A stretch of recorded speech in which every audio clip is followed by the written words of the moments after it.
Hello, hi நண்பர்களே, எப்படி இருக்கீங்க? எல்லோரும் நல்லா இருக்கீங்களா? இப்போது ஒரு சிம்பிளான வீடியோ தான், சமையல் வீடியோ பற்றி. சில்லி இட்லி செய்வது எப்படின்னு இப்போ பார்க்கலாம். இது வந்து லஞ்சுக்கு, டிஃபன் எல்லாத்துக்கும் கொடுக்கலாம். பசங்க விரும்பி சாப்பிடுவாங்க. அது எப்படி செய்யலான்னு பார்க்கலாம். வீடியோக்குள்ளே போகலாம் வாங்க. ஃபஸ்ட்டு இட்லியை வேக வச்சு இந்த மாதிரி பீஸ் பீஸாக கட் பண்ணி வச்சுக்கோங்க.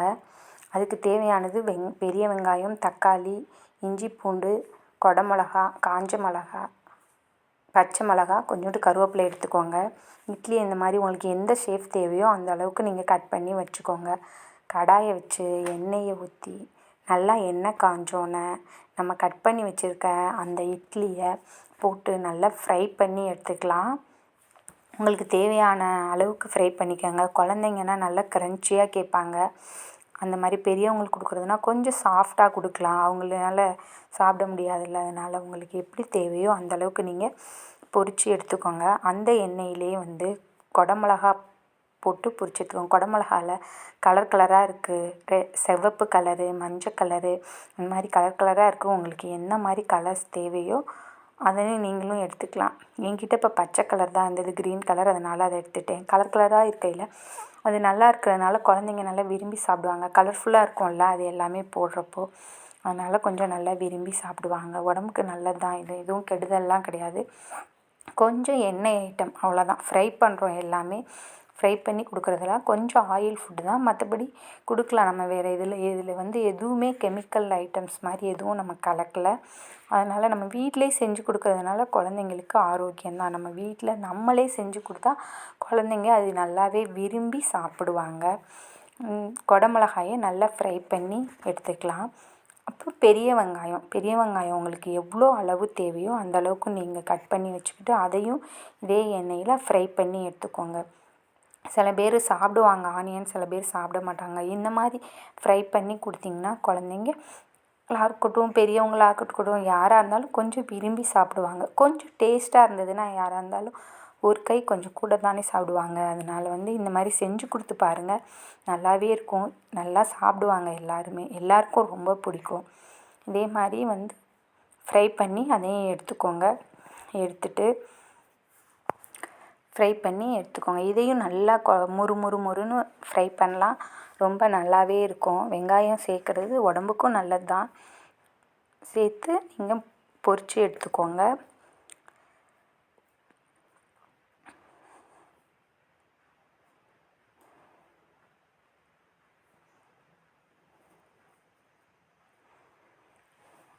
ஒரு கடாயை வச்சு அதில் கொஞ்சமாக எண்ணெய் சேர்த்துக்கோங்க. ரொம்ப சேர்க்க வேணாம். ஏன்னா நம்ம ஏற்கனவே எல்லாமே ஃப்ரை பண்ணி தான் வச்சுருக்கோம் எண்ணெயில். அதனால் வந்து நம்ம எண்ணெய் வந்து ரொம்ப சேர்க்க வேணாம்.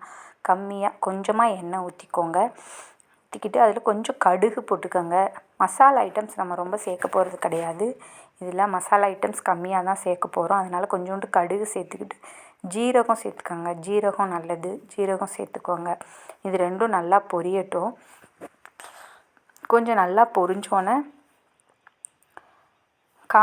கருவேப்பிலை சேர்த்துக்கோங்க. கருவேப்பிலை, பச்சை மிளகா, கருவேப்பிலையும் பச்சை மிளகாயும் சேர்த்துக்கோங்க. நல்லா பொரிஞ்சிருச்சு பாருங்கள். இப்போ கொஞ்சம் கருவேப்பிலை சேர்த்துக்கலாம். பொரிஞ்சோன்னே நல்லா கருவேப்பிலை சேர்த்துக்கலாம். கருவேப்பிலை சேர்த்துக்கிட்டு கொஞ்சம் பச்சை மிளகா சேர்த்துக்கோங்க. காரத்துக்கு தகுந்த நம்ம குடமிளகா போட்டிருக்கிறதுனால கொஞ்சம் காரம் இருக்கும்.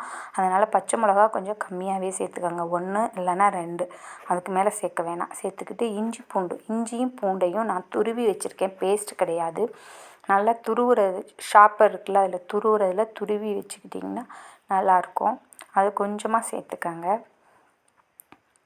சேர்த்து ரெண்டுமே பச்சை வாடை போகிற அளவுக்கு நல்லா வதக்கிக்கலாம் நம்ம. அப்போ தான் கொஞ்சம் நல்லாயிருக்கும். அந்த ஸ்மெல்லு, அந்த வாசனை எல்லாமே ரொம்ப சூப்பராக இருக்கும்.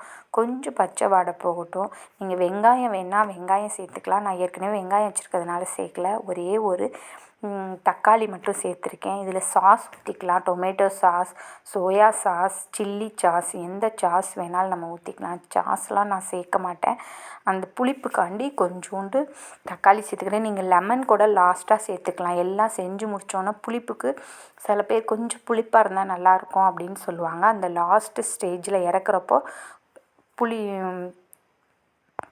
லாஸ்ட்டாக இறக்குறப்போ கொஞ்சோண்டு லெமன் புழிஞ்சு விட்டிங்கன்னா அந்த புளிப்புக்கு கொஞ்சம் நல்லாயிருக்கும். இப்போ தக்காளி வந்து பச்சை வாடை போகிற அளவுக்கு வதங்கட்டும். வதங்கினோன்னே கொஞ்சோண்டு உப்பு, கொஞ்சம் கரம் மசாலா, ஒரு ஸ்பூன் மிளகாத்தூள், கொஞ்சம் மஞ்சத்தூள் போட்டு இதையும் அந்த எண்ணெயிலே ஃப்ரை பண்ணுவோம். இதுவும் நல்லா கொஞ்சம் ஃப்ரை ஆனால் போதும், ரொம்பலாம் ஆக வேணாம். அந்த ஸ்மெல் போகணும், பச்சை ஸ்மெல் போய் கொஞ்சம் நல்லா ஃப்ரை ஆகிடுச்சுன்னா போதும். தக்காளி நல்லாவே வதங்கிடுச்சு. அதனால் இந்த மிளகா, மஞ்சத்தூள், உப்பு, கொஞ்சோண்டு கரம் மசாலா போட்டிருக்கேன். உங்களுக்கு தேவையான அளவு மசாலா சேர்த்துக்கலாம். நம்ம கொஞ்சமாக தான் மசாலா போட்டிருக்கோம். தேய்ச்சி கொஞ்சம் பச்சை வாடை போகிற அளவுக்கு நீங்கள் வதக்கிக்கோங்க.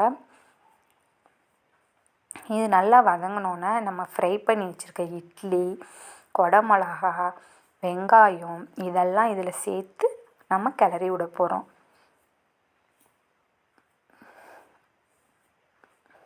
நல்லா பச்சை வாடை போயிடுச்சுன்னு நினைக்கிறேன். அதனால் நம்ம இட்லியும் ஃப்ரை பண்ணி வச்சுருக்க இட்லி, குடமிளகா, வெங்காயம் இது 3ஐயும் இதில் சேர்த்து நம்ம கிளறி விட்டுக்கலாம். இது 3ஐயும் அதை சேர்த்து நல்லா இது 3ஐயும் நல்லா சேர்த்து கிளறி விட்டுக்கலாம். அந்த மசாலா இந்த இட்லி, குடமிளகாயில் அந்த கோட் ஆகணும். நல்லா அப்படியே மசாலா அதோடு அது ஒன்றா ஒட்டணும். அந்தளவுக்கு நீங்கள் கிண்டி விடுங்க போதும். ரொம்பலாம் கிண்டணுன்ற அவசியம் இல்லை. ஏன்னா ஏற்கனவே நம்ம இதெல்லாம் ஃப்ரை பண்ணி தான் வச்சுருக்கோம், வெந்துடுச்சு. அதனால் நம்ம வேக வைக்கணுன்ற அவசியம் கிடையாது. குடமிளகாயும், இட்லி, வெங்காயம் இதெல்லாம் வெந்து தான் இருக்குது, நல்லாவே ஃப்ரை ஆகிருக்கு. அதனால் நம்ம அந்த மசாலா மட்டும் அதில் கோட் ஆகுற மாதிரி ஒரு 2 தடவை 3 தடவை கிளறி விட்டிங்கன்னா அதுவே போதும். மசாலா ஒட்டிடும் நல்லா.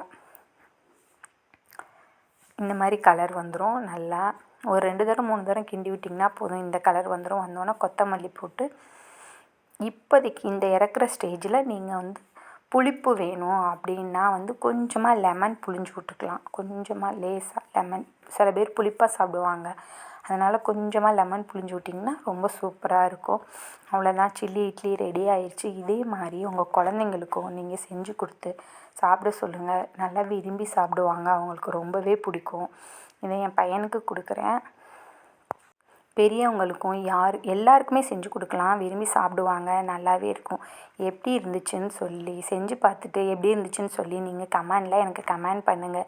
என்னோடய சேனல் பிடிச்சிருந்துச்சுன்னா சப்ஸ்கிரைப் பண்ணுங்கள், லைக் பண்ணுங்கள், ஷேர் பண்ணுங்கள். Thank you friends.